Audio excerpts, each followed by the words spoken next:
We are now finding out more details in regards to She-Hulk, this time specifically about how much it cost to produce this series, and how they produced one of the most expensive episodes in all of TV history.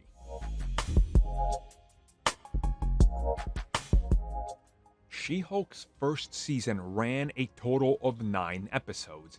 At one point, it was rumored to be about 12, but they obviously cut some things out. Now, when it comes to the production of the series, we know that Marvel Studios didn't really understand TV productions and essentially was looking at TV as one giant film just cut up. But they didn't realize, obviously, that this isn't how it works. So, what we recently found out is that on average, an episode of She-Hulk cost them $25 million per episode, becoming one of the most costly productions in the history of TV, right up there with Game of Thrones. Now, obviously, She-Hulk pales in comparison in terms of visual effects and what was going on. And this is where things get even crazier. So what we learned is that Marvel Studios was spending a lot of money rushing to get the CG done. Essentially, work as hard as you can, we'll just pour money into it and we hope it's good. So when it wasn't, these visual effects would trickle down to other projects, obviously because it's a trickle down effect and you're reusing assets and some of that.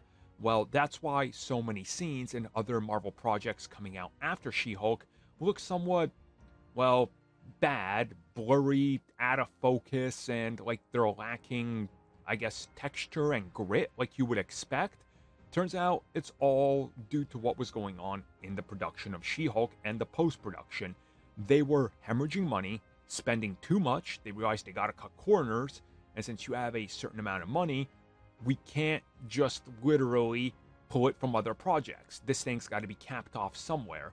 So She-Hulk effectively cap it off at a medium of 25 per episode. Don't worry about what happens next, just get to it. And these other projects, we're going to try to fix them up, but we can't spend too much money on it or too much time because we're working on She-Hulk as well as like 5 other projects. So everything was kind of I guess, falling apart at the same time, and She-Hulk being one that was very problematic with its ballooning budget that needed focus, but the focus then couldn't be relegated to other projects from the higher-ups, because they were trying to micromanage this ballooning production, which probably explains why nobody was on set for Secret Invasion to go, hey, didn't you just reuse the same plot for all 6 episodes? Yeah, this might explain that.